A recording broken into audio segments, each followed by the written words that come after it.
Hey everyone, this is Michael again, and welcome to the Smackdown and AEW Rampage review.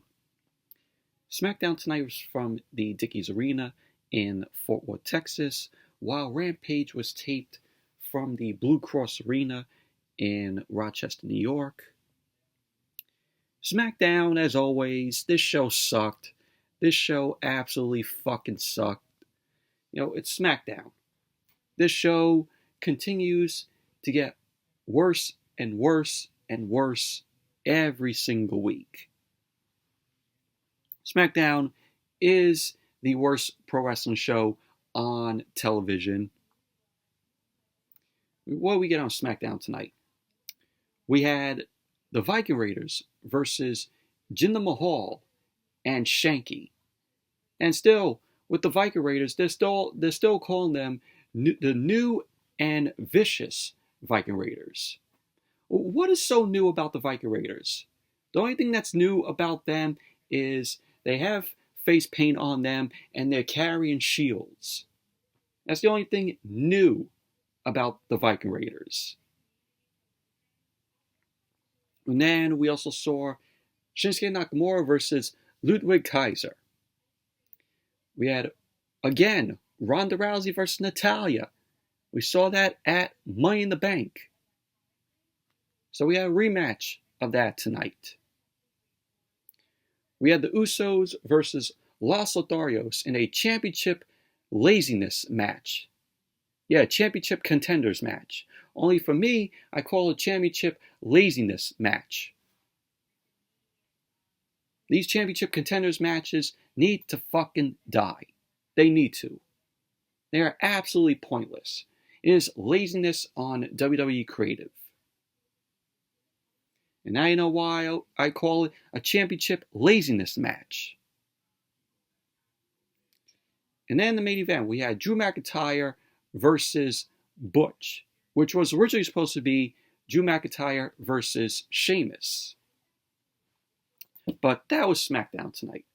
Overall, awful show, as always. But before I get into the review, if you guys haven't checked out my previous video that I uploaded earlier today, my review of Thor Love and Thunder is up. So be sure to check out that if you guys haven't seen it. While the film was not as good as Thor Ragnarok, I still love the film. Thor Love and Thunder is a fun film, and it's worth watching. So be sure to check out my review of that if you guys haven't seen it. But anyways, let's jump right into the review. SmackDown opened up tonight with the Tribal Chief, Roman Reigns. And Roman Reigns came out along with the Usos and Paul Heyman, so the Bloodline. They end up making their way down to the ring. Reigns posed in the ring, and we saw Austin Theory. Austin Theory ended up appearing on the stage holding the Money in the Bank briefcase. And WWE, they ended up trying to sell that shot of Austin Theory, thinking that, Austin Theory was going to cash in the Money in the Bank briefcase on Roman Reigns, with the whole entire Bloodline out there, which just came off fucking stupid. Austin Theory going out there, they're trying to sell us that, he's going to cash it in on Roman Reigns. Can you imagine if Austin Theory cashed it in and then Roman Reigns just pins Austin Theory? Waste of a cash-in for Austin Theory that would have been. So, glad that they did not go with that. So Michael Cole and Corey Graves, which Corey Graves was on commentary tonight because Pat McAfee wasn't there, because at the end of Money in the Bank, Corbin ended up just being down on Pat McAfee, and there was a picture that surfaced online where you had Vince McMahon, Stephanie, and Triple H at the UFC event. And then Pat McAfee was also there, and he was sporting a neck brace, selling the beatdown from Corbin. So McAfee wasn't on. He was just selling the injury by Corbin. So Corey Graves filled in for Pat McAfee. But back to this, Corey Graves and Michael Cole, they were trying to sell us that Austin Theory was going to cash in the Money in the Bank briefcase, speculating that Austin Theory could cash it in, which thank God it didn't happen. So Roman got on the mic, and this was after SmackDown came back from the commercial. Reigns got on the mic. He ended up telling Fort Worth to acknowledge him. So the Fort Worth crowd ended up giving Reigns a mixed response. So Reigns ended up saying that business picks up when he's in the house. He ended up saying life is good. Reigns ended up saying, as long as God wakes me up, I can do anything. He ended up talking about working out in his private gym this morning. And he ended up saying that he's happy to be on his show. Reigns ended up saying that he's happy to see his family. And Paul Heyman looked to be in a bad mood. So Reigns wanted to know why Paul Heyman was looking so concerned. Reigns ended up telling Paul Heyman to put his hand out, to which Paul Heyman ended up putting his hand out. His hand was shaking like that. It was like this. So Reigns ended up putting the mic in Heyman's hand. And so Reigns ended up telling Heyman to explain what's wrong. Paul Heyman ended up saying that he loves Reigns and that he loves the Usos also. But Paul Heyman ended up saying that they have a problem. And that problem's name is Brock Lesnar. Paul Heyman ended up saying that Reigns is the greatest of all time. He ended up saying that Lesnar has one last chance against Reigns. And when Lesnar is cornered, that's when he ends up saying, that's when Heyman ends up saying that Brock Lesnar is at his most dangerous. Paul Heyman ended up recalling Brock Lesnar when he defeated The Rock at SummerSlam in 2002. And Paul Heyman ended up recalling how Brock Lesnar broke The Undertaker's undefeated streak at WrestleMania, which was, of course, at WrestleMania 30.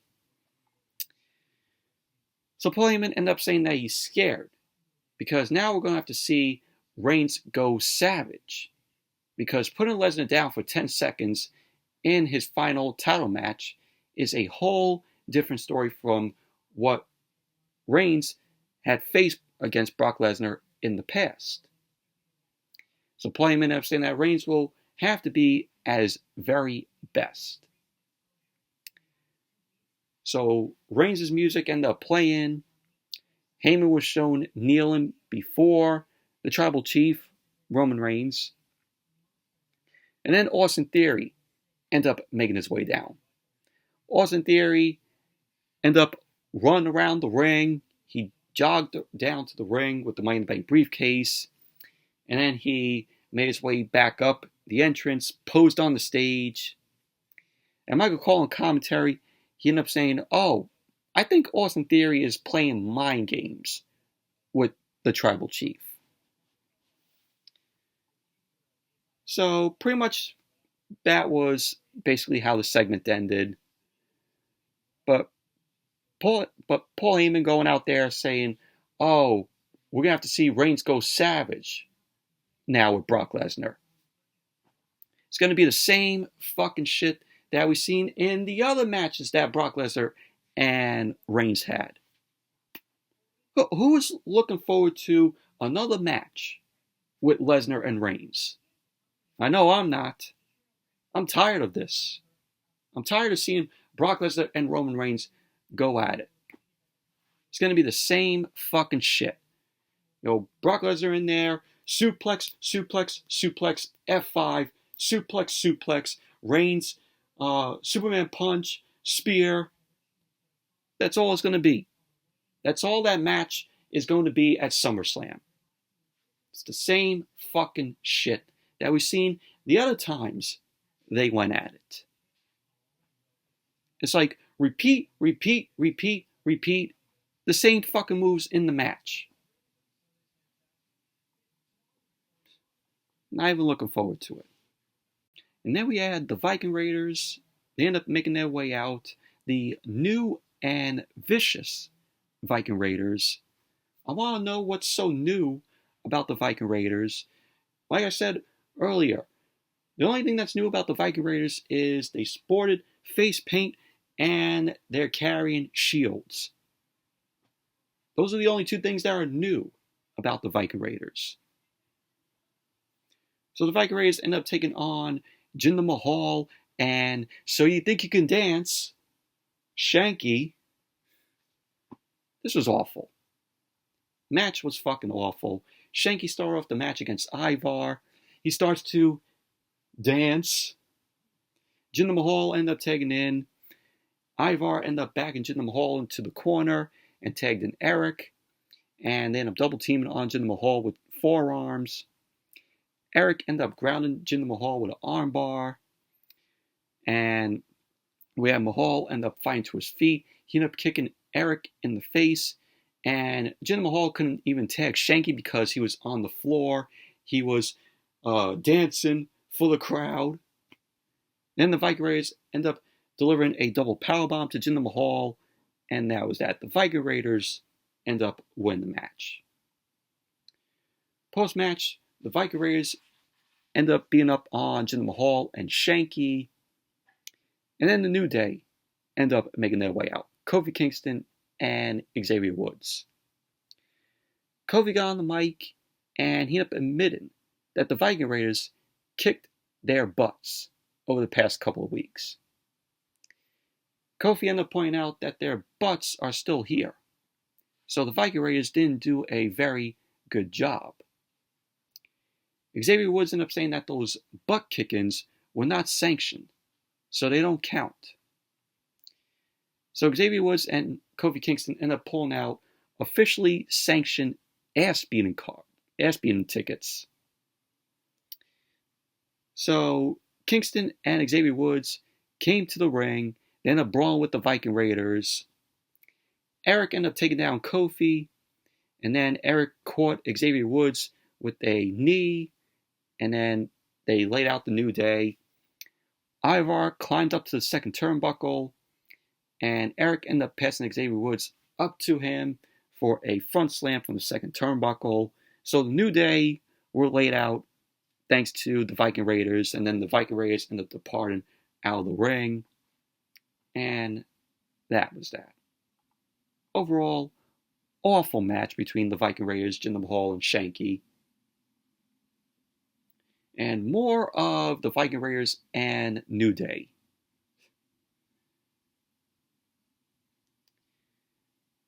So then we went back to the commentary table with Corey Graves and Michael Cole. Michael Cole ended up saying that the reason Pat McAfee wasn't there tonight is because they showed the footage of when Corbin ended up attacking Pat McAfee after Money in the Bank went off the air. So it showed Corbin attacking Pat McAfee, and he ended up delivering the end of days to McAfee on the floor. And then Michael Cole ended up saying that the match is now set for SummerSlam between Corbin and Pat McAfee. But Pat McAfee, he's going to do a good job in the ring against Corbin.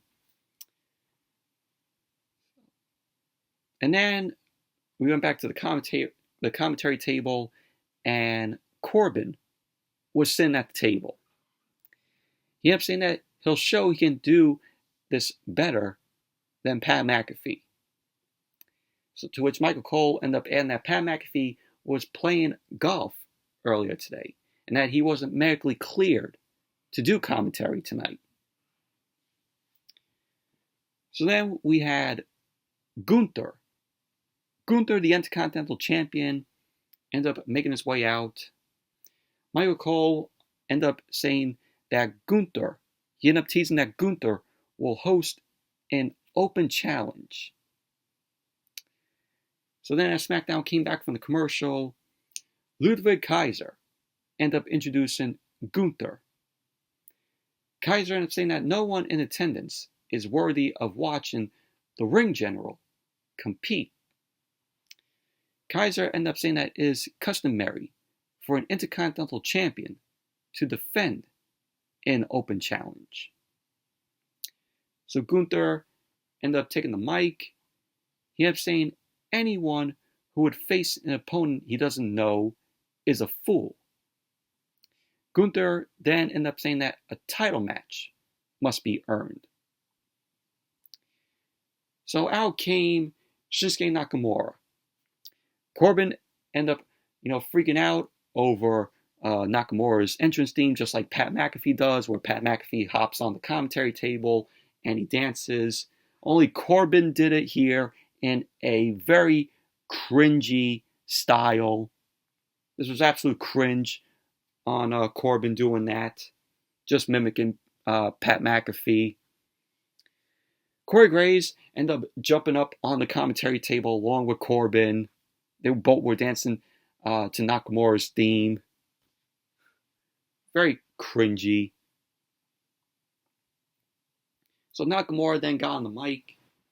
He ended up saying that Gunther can keep the Intercontinental Championship for now. So Nakamura then ended up challenging Ludwig Kaiser to a match. So then we got the match, Ludwig Kaiser versus Shinsuke Nakamura, which this was an okay match here. Nakamura ended up taking control on Ludwig Kaiser. He ended up hitting a German suplex while Kaiser was hung up in the ropes.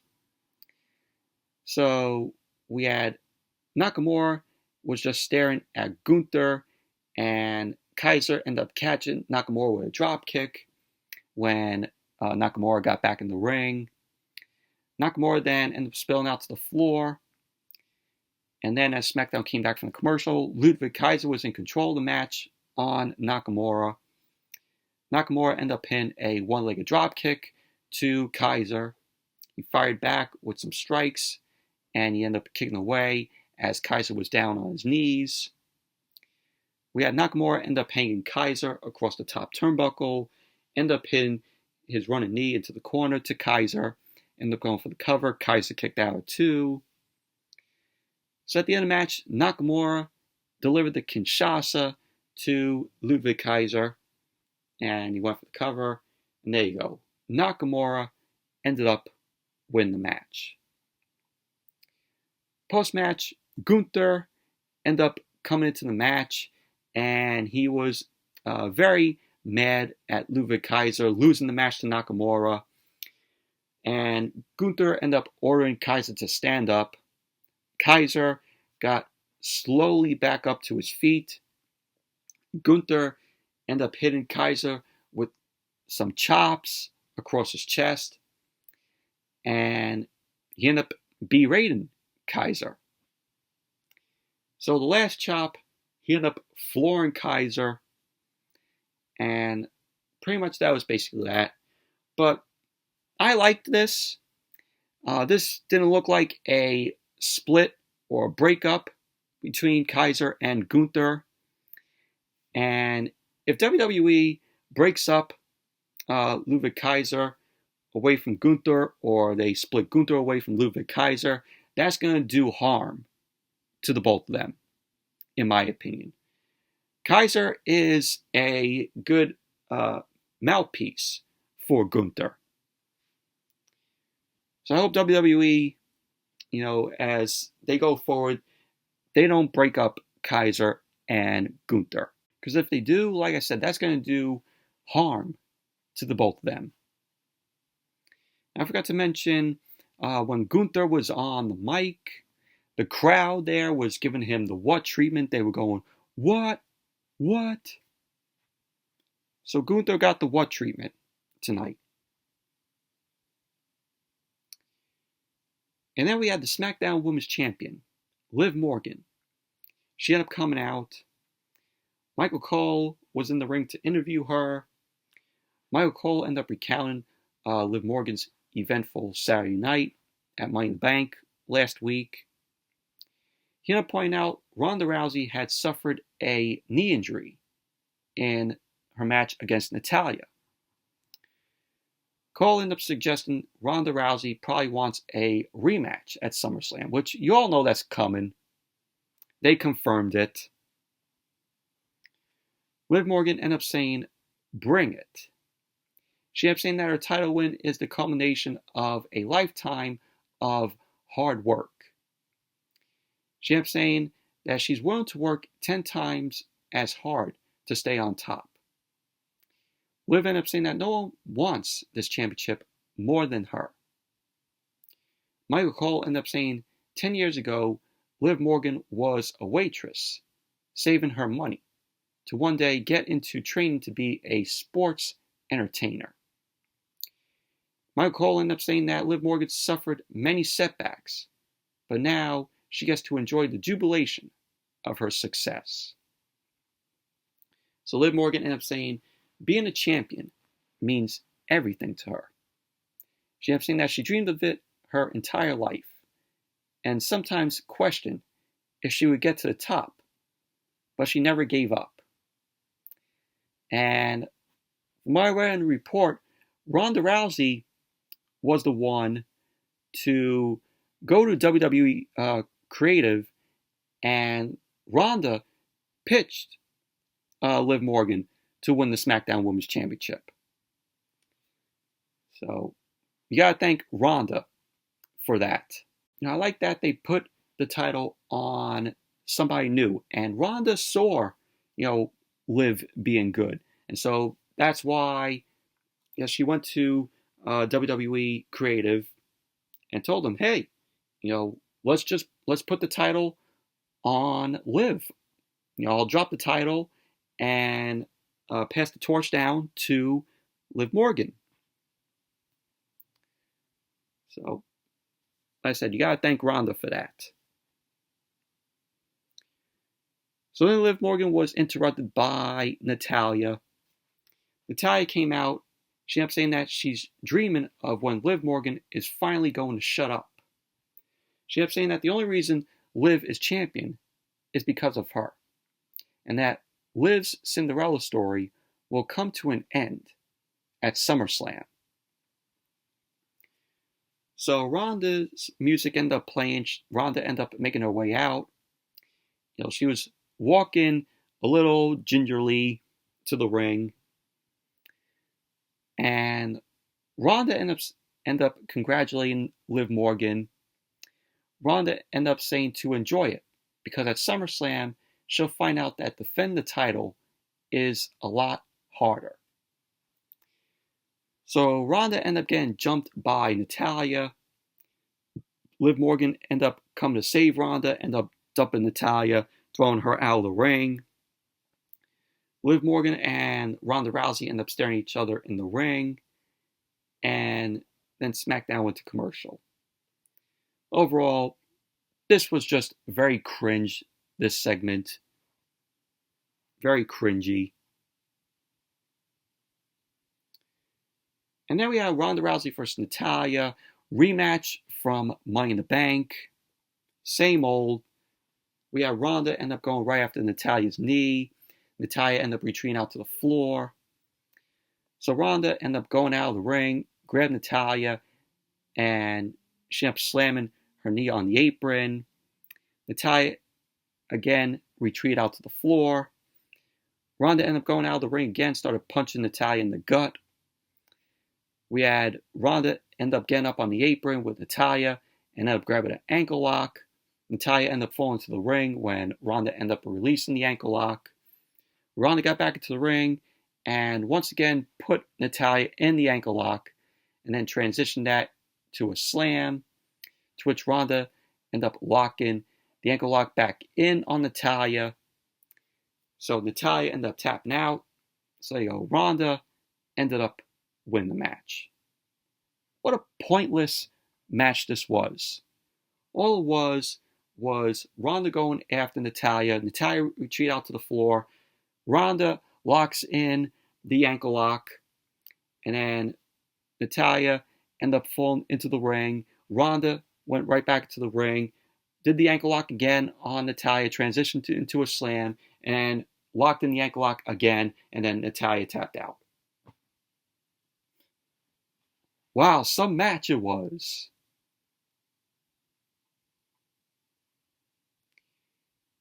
And then we had Megan Moran. Megan Moran was backstage. She was interviewing Drew McIntyre. McIntyre ended up telling Megan Moran that he's been to Cardiff because the Clash at the Castle show, that's going to be WWE's UK show in Cardiff, which is going to be in September. So I'm saying that he's been to Cardiff, and he's made it clear he's coming for whoever is the champion after SummerSlam, whether it's the Tribal Chief, Roman Reigns, Brock Lesnar, or Austin Theory. So McIntyre ended up talking about knowing Sheamus for a long time, and that he's not concerned about the rest of the Brawling Brutes. So that was basically that, but you all know that Drew McIntyre is going to Clash at the Castle, and he's going to get a shot at the Tribal Chief, Roman Reigns. You know Roman's going to be walking out of SummerSlam still the champion. So it's going to be McIntyre versus Reigns at Clash at the Castle. Clash at the Castle is going to be WWE's first stadium show in 20 years since SummerSlam 1992, which was at Wembley Stadium. So UK fans are getting a premium live event for the first time in 20 years.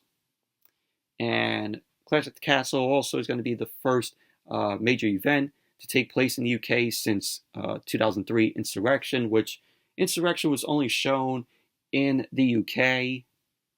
Insurrection was not shown here.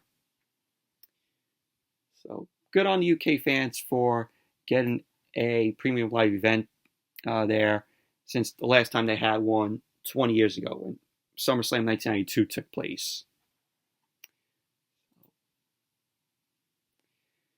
And then we had the Maximum Male Models. The Maximum Fail Models. Because this whole shit is a fucking failure. It was a failure last week when it debuted. You had Max Dupree in there. He was in the ring. Max Dupree ended up saying that last week's debut of the Maximum Male Models was a viral sensation. No. Pretty much it was a viral failure of epic proportions. And tonight was no better. This was another failure of epic proportions. Because tonight with the Maximum Male Models in Mansois and Marseille, we had a tennis collection. So Marseille ended up coming out first wearing a blue polo shirt with white pinstripe shorts and a white sweater tied around his neck. And he was wearing a white visor on his head. And Dupree goes on about how Marseille's physique accentuates the outfit. I'm like, who cares? No, this is so entertaining. Yeah. Am I watching a wrestling show or am I watching a fashion show? Next out was Mansois. Mansois was wearing a similar outfit. His shirt was white. He was wearing blue sleeves. He was also wearing a white headband, but he wasn't wearing a visor. So Dupree ended up discussing the finer points of Mansois' body dimensions. God, this was so fucking awful. Oh my God. After tonight, I hope we don't see the Maximum Male Models again. I really don't. So Dupree ended up saying only the most penetrating look can be represented by his agency. He ended up saying that he invites anyone who thinks they have what it takes to send a full body shot to MaximumMaleModels.com. And I am not lying. I swear to you guys, The website is real. Here's a look at it. If you think I'm making this up, here's the real site. Here's the site. I'm not lying to you all. Here's the site. Look right up here. It says MaximumMaleModels.com. This is the real site. Look, start your application right there. You start an application that says, oh, this shit sucks. So there you go right there. The site is real. God. I really do hope that this is the last time we see Maximum Male Models. I want to see another week of this. This thing is dead. It is a failure of epic proportions. Maximum Fail Models. So then we had Caleb Braxton backstage. Caleb Braxton ended up interviewing Austin Theory.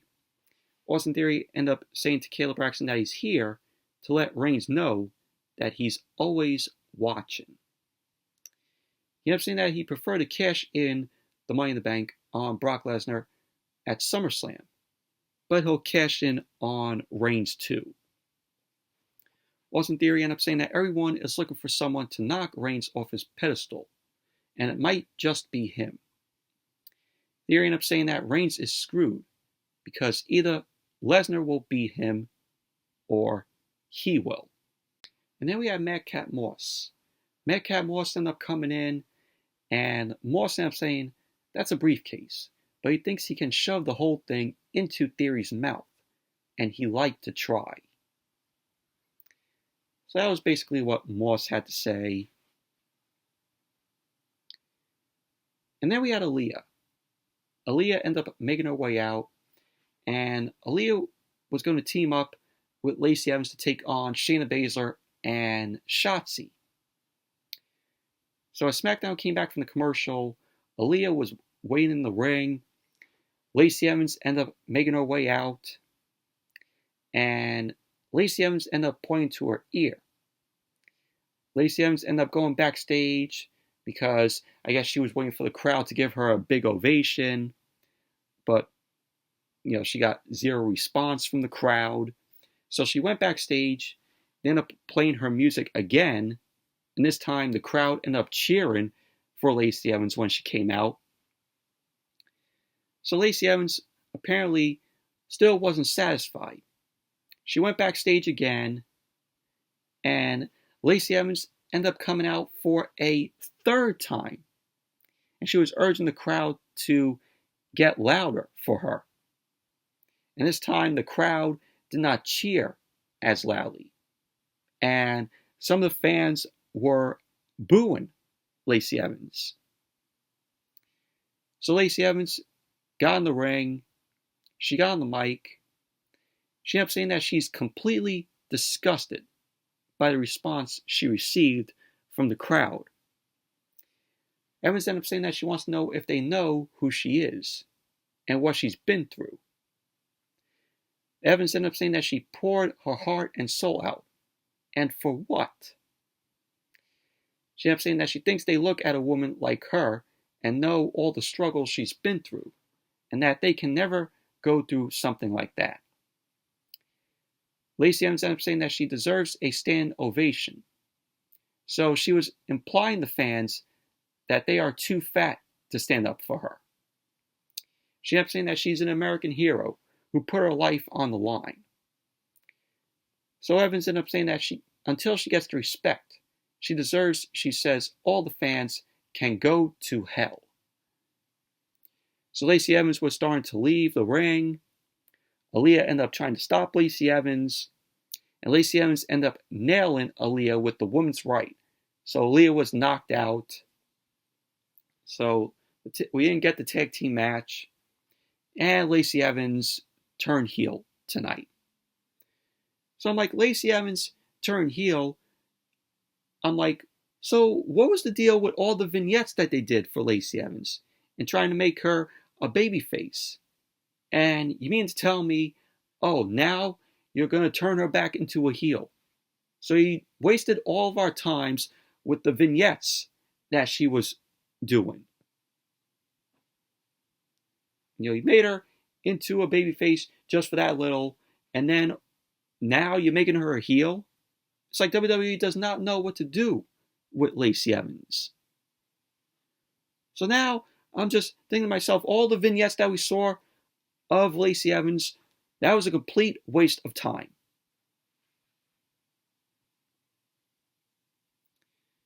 So then we had the Usos end up coming out. So the Usos end up facing Los Lotharios, Humberto Carrillo, and Angel Garza. And this was a championship contenders match, or as I call it, championship laziness match. Because that's WWE creative for you. We shouldn't be getting these championship contenders matches. These championship contenders matches need to fucking die. They really do. It just brings out the laziness in WWE creative. So the match got underway. Humberto and Jimmy Uso were in the ring. So Humberto landed on his feet out of a back body drop and tagged in Angel. So Angel ended up eluding Jay, ended up putting him on the apron. They ended up hitting a double kick. So we had Jimmy end up getting to the ring. Humberto ended up finding a way with some chops at Jimmy. Jay tagged in and delivered a Samoan drop to Humberto. So Jay ended up going for the cover, to which Angel ended up breaking up the pin. Angel ended up diving over the top rope. He ended up getting caught with a super kick delivered by Jimmy. So Humberto and Jay were on the top rope. Humberto backflipped off the top rope and ran into a super kick. And so the Usos end up delivering the 1D on Humberto. And there you go. The Usos ended up winning the match. Quick match this was. Post-match, Kayla Braxton ended up interviewing the Usos. And they ended up replaying the finish of their match at Money in the Bank, which showed Montez Ford's shoulder was up. So Kayla Braxton ended up suggesting that the Usos had cheated. So the Usos ended up taking offense to that, ended up saying that the mistake is on the referee. So Kayla Braxton ended up saying that there will be a special guest referee for their rematch at SummerSlam, which has been confirmed. It's going to be the Usos versus the Street Profits again at SummerSlam, and with the titles on the line. So the Usos end up saying that they have someone in mind for a special referee. So we had Drew McIntyre end up coming out. So pretty much that was basically that. So then after SmackDown came back from the commercial, they end up saying that it's going to be Liv Morgan and Natalya going at it next week. And can you guess what the match is going to be? It's going to be another fucking championship contenders match. God, stop with these championship contenders matches. And then we're going to have Austin Theory versus Madcap Moss. Great. Sounds like a thrilling episode of SmackDown next week.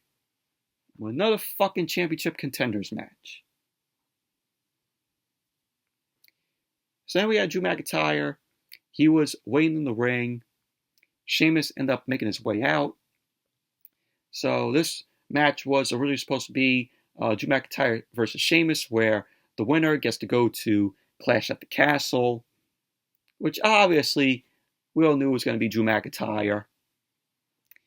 So Sheamus got on the mic. He ended up explaining the winner of the match will get to go to Clash at the Castle. Sheamus started to get choked up, and he ended up saying that he hopes he doesn't have a case of the old COVID. So they mentioned COVID on WWE television tonight because Sheamus was coughing away. Sheamus ended up saying that he should probably get tested. So Sheamus ended up saying, we'll get a match with Butch instead. And so this was the main event. Drew McIntyre versus Butch. Quick match this was. Butch ended up charging right after McIntyre. McIntyre ended up hitting a overhead suplex to Butch. McIntyre ran into a boot in the corner from Butch, as Butch ended up trying to put McIntyre in the Kimura lock. McIntyre ended up powering out of the Kimura lock. He headbutted Butch. McIntyre ended up hitting another overhead suplex to Butch. So Ridge Holland was on the apron. McIntyre knocked Ridge Holland off the apron as Butch ended up climbing to the top turnbuckle. Butch ended up missing McIntyre, and then McIntyre hit the neck breaker. And then as Butch ended up making his way back up, McIntyre delivered the Claymore, and he ended up going for the cover. And there you go. Drew McIntyre ended up winning the match. Very quick match this was. So post-match, Ridge Holland ended up attacking McIntyre. He ended up delivering the Future Shock DDT. So Michael Cole in commentary ended up saying that we still don't know who will get the title match at Clash at the Castle. Obviously, like I said, we all know it's going to be Drew McIntyre. Drew McIntyre is going to be getting that shot at the title at Clash at the Castle. So McIntyre ended up getting Angela his sword. He pointed at Sheamus, who was standing on the ring apron. McIntyre ended up taking a swing, and Sheamus ended up dropping down to the floor, and the sword ended up cutting through the top rope, and flames ended up shooting up from the ring post.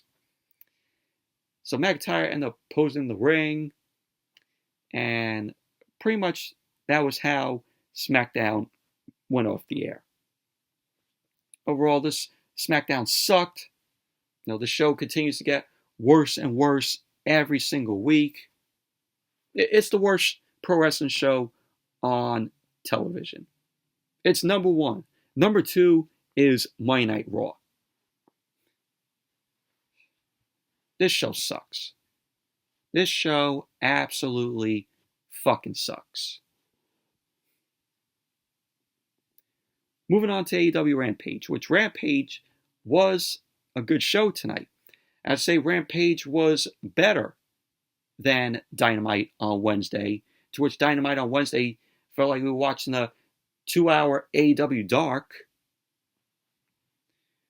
So tonight on Rampage, we had Eddie Kingston versus Konosuke Takeshita. We had the Gates of Agony, Kaun and Toa Liona. They are Tully Blanchard's new guys that he's managing. And they took on Lee Moriarty and Jonathan Gresham. And then we had Serena Deeb and Mercedes Martinez end up taking on Kayla Sparks and Christina Marie. And in the main event, we had Orange Cassidy versus Tony Nese, to which if Orange Cassidy lost the match, he would have to sign Mark Sterling's petition to remove Swerve Strickland off the roster. So this whole thing with Mark Sterling, this whole storyline with him trying to get Swerve off the roster, it's terrible. It's absolutely awful. Not liking this whole Mark Sterling storyline. But overall, Rampage was a good show tonight. It was a lot better than Dynamite on Wednesday night. I got more enjoyment out of Rampage tonight than I did with the whole 2 hours of Dynamite this past Wednesday. So Rampage opened up tonight with Eddie Kingston versus Konosuke Takeshita. And this was an awesome match. This was a very good match. Both Kingston and Takeshita put on one hell of a match. These guys were great. The wrestling here from both of them was highly entertaining and good. Both Kingston and Takeshita end up locking up to start off the match.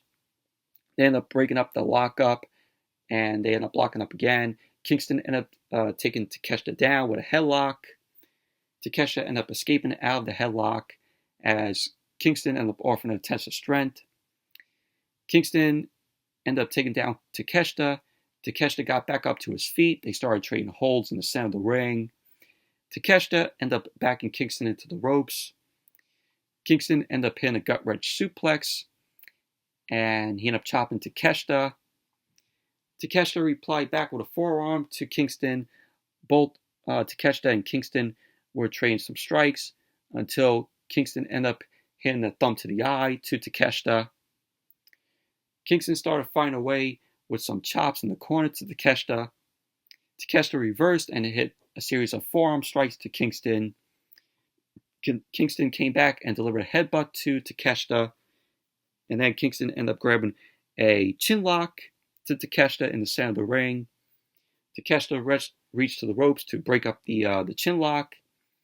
Kingston ended up missing a chop, and Takeshita ended up hitting a flying clothesline. Takeshita then ended up hitting a flying elbow strike in the corner to Kingston, and then he went for the Blue Thunder Bomb, to which he ended up going for the cover, and Kingston ended up kicking out at 2. So as Rampage came back from the commercial, we saw Kingston and Takeshita. They were trading strikes on the apron.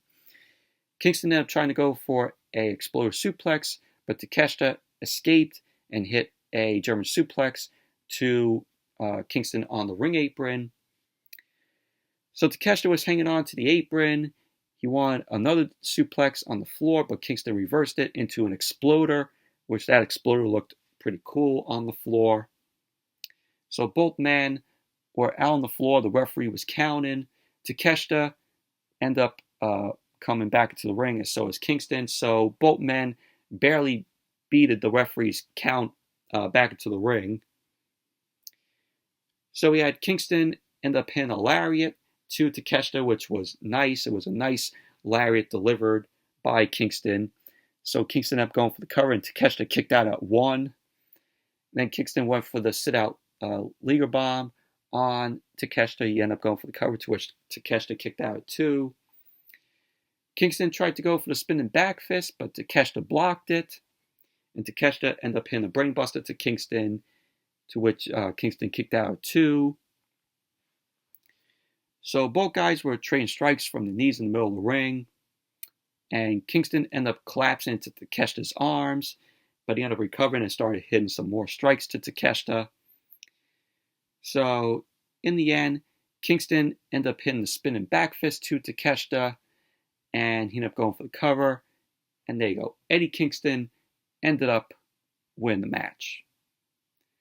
But what a good match this was with Kingston and Takeshita. Takeshita, AEW needs to sign him. Takeshita is that good in the ring. He's highly entertaining.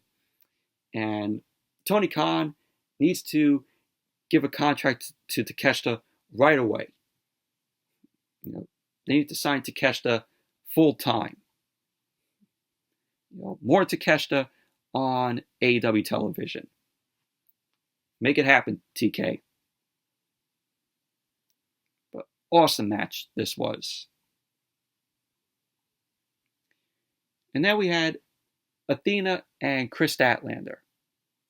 Athena and Chris Statlander end up claiming that Jade Cargill is ducking real competition.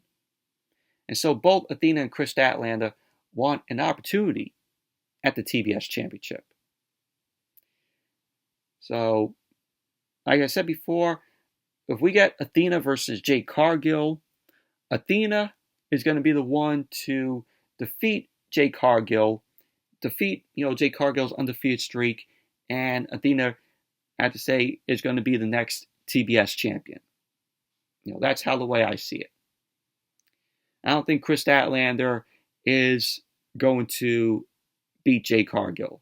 I don't think the TBS championship is in the cards for Chris Statlander at the moment. I think Athena's going to be the one to defeat Jade Cargill and be the next TBS champion. That's my prediction. So then we had a highlight video which featured Hook in it, which was pretty cool. So a little highlight video of Hook. And then we had the Gates of Agony, Toa, Liona, and Kaun. They end up making their way out. This is the new tag team that Tully Blanchard is managing. And so then we had Liv Moriarty end up making his way out. And then Jonathan Gresham, who is the Ring of Honor World Champion. So both guys end up making their way out. And so we got the match. Gates of Agony, Toa, Liona, and Kaun versus Jonathan Gresham and Liv Moriarty. And this was a pretty decent match here. So we had the Gates of Agony end up attacking Gresham and Liv Moriarty before the bell. Kaun hit a senton on Moriarty, and he ended up going for the cover, to which Moriarty ended up kicking out too. Kaun tagged in Toa, and the Gates of Agony ended up double teaming on Liv Moriarty. We had Toa end up flooring Moriarty with a strike, end up choking Moriarty on the middle rope. Kaun tagged in and laid a big boot by Liona and Kaun. They end up hitting the slingshot senton from the apron to Liv Moriarty. And so Kaun ended up going for the cover. Moriarty ended up kicking out too. Liv Moriarty fired back. He ended up crawling to his corner. And Gresham ended up getting sidetracked by Tully Blanchard. So Jonathan Gresham wasn't there to make the tag. And so we had Toa end up hitting a nice looking Samoa drop on Liv Moriarty. And so Toa ended up going for the cover, and Moriarty ended up kicking out too. So as Rampage came back from the commercial, Moriarty was fighting his way out of a hold by Toa. Toa ended up missing a charge, and Kaun tagged in. Moriarty ended up drop kicking Kaun, and we had Toa ended up charging. Moriarty ended up pulling down the top rope, and he spilled out to the floor. So Moriarty ended up crawling for the tag, and Gresham pulled his hand back, and Gresham stepped down from the apron. So Moriarty ended up kept on fighting. Gresham ended up hugging Tully Blanchard on the entrance ramp.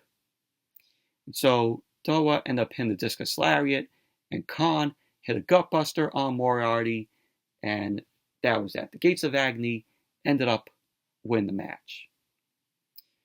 So with Gresham, hugging Tully Blanchard, is Gresham going to be included now in the Gates of Agony? So we'll have Kaun, Toa, Gresham, all being managed by Tully Blanchard. I could see that. But overall, this was a decent match. And then we had Eddie Kingston. Eddie Kingston was backstage. He ended up calling Konosuke Takeshita the future. He ended up saying that he's earned the right to go after Jericho. Kingston ended up saying that Jericho will pay for what happened to Ruby Soho, Santana, and Bryan Danielson. So Kingston ended up saying that he wants Jericho with barbed wire everywhere. So what this means is we're going to be at an Eddie Kingston versus Chris Jericho in a barbed wire match. And that's going to be fucking awesome.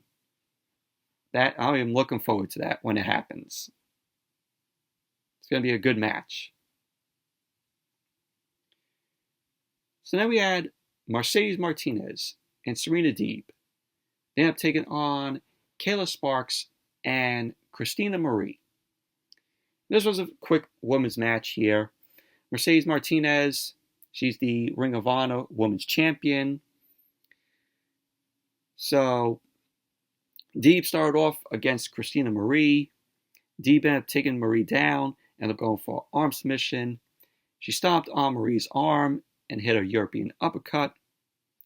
Serena Deeb ended up hitting some back elbows in the corner to Marie, catapulted Marie under the bottom rope. Mercedes Martinez ended up making the tag, ended up hitting a sliding knee strike on Christina Marie. Deeb ended up holding Marie in a camel clutch, and Mercedes Martinez ended up hitting another strike to Christina Marie. So at the end of the match, Deeb ended up putting Christina Marie in the Serenity Lock, and Christina Marie ended up tapping out, and that was that. Quick women's match. Post-match, Serena Deeb kept the Serenity Lock on Christina Marie, and Mercedes Martinez ended up telling Serena Deeb to release the Serenity Lock. And so Deeb and Mercedes Martinez were jawing at each other. And then Serena Deeb attacked Mercedes Martinez. Serena Deeb ended up putting Mercedes Martinez in the Serenity Lock, and Mercedes Martinez was already tapping out. Deeb ended up picking up the ROH Women's Championship, and pretty much that was basically that. And then we saw Tony Schiavone. Tony Schiavone was backstage with Jonathan Gresham and Tully Blanchard. Jonathan Gresham ended up saying that Lee Moriarty is not his partner. Gresham ended up saying that he signed his contract in March, and he'd been sitting at home until he got a call from Tully Blanchard. Tony Schiavone ended up saying that Lee Moriarty will get a shot at the ROH World Championship next Friday on Rampage. So Blanchard ended up saying that Tully Blanchard Enterprises is alive and well. So John Gresham, part of Tully Blanchard's enterprise.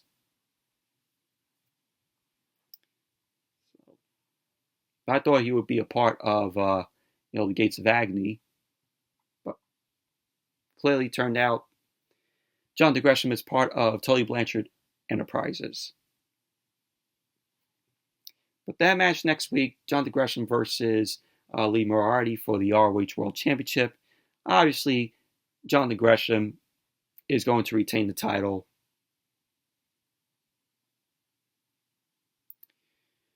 So then we had Mark Henry. Mark Henry ended up chatting it up with Tony Nese and Orange Cassidy. Mark Sterling ended up reminding us that Orange Cassidy must sign the Swerve Strickland petition if he loses. So Danhausen stepped into the frame. Danhausen said, he's Orange Cassidy's lawyer. So Orange Cassidy ended up saying that he doesn't care. He doesn't care about Mark Sterling's anti-Swerve Strickland petition. So pretty much that was basically that. And then we went to Lexi Nair backstage. Lexi Nair was talking to Lee Moriarty and Matt Sydal. Matt Sydal ended up telling Lexi Nair that what Jonathan Gresham did to Moriarty was dishonorable. So Moriarty ended up saying that next Friday will be a fight, and he's taking Gresham's ROH World Championship. No, he isn't. So then we had Excalibur end up announcing that Eddie Kingston and Chris Jericho will meet in a barbed wire death match on July 20th on Dynamite. And the whole Jericho Appreciation Society is going to be suspended in a shark cage. So I can't wait for that match come July 20th on Dynamite. That's going to be a very awesome, good, bloody match, I could tell.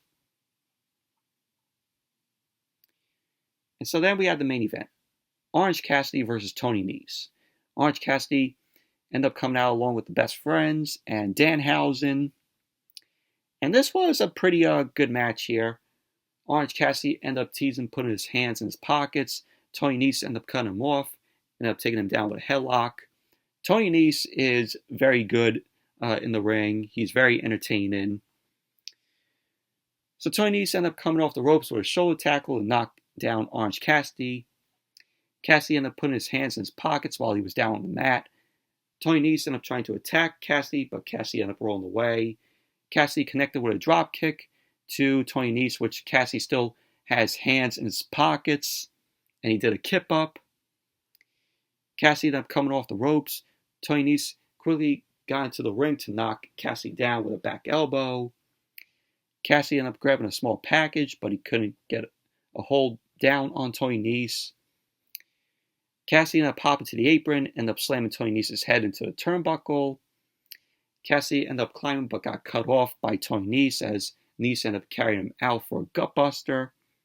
So Nese ended up going for the cover, to which Cassidy kicked out too. Tony Nese ended up tossing Orange Cassidy out to the floor. And so The referee didn't see this, but Mark Sterling was stomping away on Orange Cassidy on the floor. Danhausen ended up walking over to chase Mark Sterling off. So then as Rampage came back from the commercial, Tony Nese was in control of the match. He ended up having Orange Cassidy grounded with a body scissor in the middle of the ring. So Cassidy ended up kicking out of it. Tony Nese whipped Orange Cassidy into the corner. Cassidy ended up trying to go for the Tilt-A-Whirl DDT, but Nese ended up reversing it into a Northern Lights suplex with a bridge. So Orange Cassidy kicked out at 2. And there was a point where Mark Sterling ended up getting on the apron. Danhausen pulled him off, and Tony Nese ended up hitting him with a baseball slide drop kick. Cassidy ended up catching Tony Nese with a crossbody, and Nese ended up blocking another Tilt-A-Whirl by Cassidy. Cassidy ended up hitting the Stun Dog Millionaire and followed up with a Michinoku driver to Tony Nese, to which he went for the cover, and Tony Nese ended up kicking out at 2. So we had later on, Mark Sterling got up on the ring apron again. Orange Cassidy ended up hitting him with the light kicks, to which Sterling ended up pretending that he was hurt from the light kicks, which I'm like, man, this is stupid by Mark Sterling. Mark Sterling, again, faking, him getting hurt by little kicks by Orange Cassidy. So Tony Nese ended up sneaking up from behind, ended up hitting a pump handle driver, and that ended up getting a 2 count because Cassidy kicked out at 2. So Sterling ended up sliding into the ring, and Danhausen came in. Danhausen ended up stopping Sterling from hitting Orange Cassidy with the pad. And so Danhausen ended up delivering a low blow to Mark Sterling, which that was the best low blow that I've seen. So Danhausen ended up throwing Mark Sterling out of the ring, and Danhausen then cursed Tony Nese. Cassidy ended up hitting the Orange Punch, and he ended up going for the cover. And there you go. Orange Cassidy ended up winning the match. So Cassidy does not have to sign Mark Sterling's anti-Swerve Strickland petition to get Swerve off the roster. So post-match, Orange Cassidy and Danhausen were celebrating in the ring, and that was how Rampage went off the air. Overall, this was a very good main event match with Cassidy and Tony Nese, and good Rampage.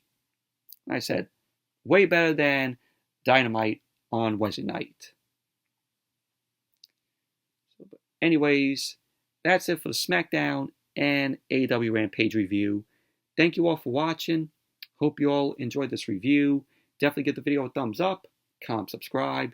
Be sure to check out my previous video of my review of Thor: Love and Thunder if you guys haven't seen it. Also got the Dynamite review, Monday Night Raw from Monday. So, and also my unboxing of the Cloak and Dagger 4K that I did this week. So those videos are up on my channel that I uploaded this week. If you guys haven't seen them, definitely go give them a watch. And until the next video, I'll see you all later.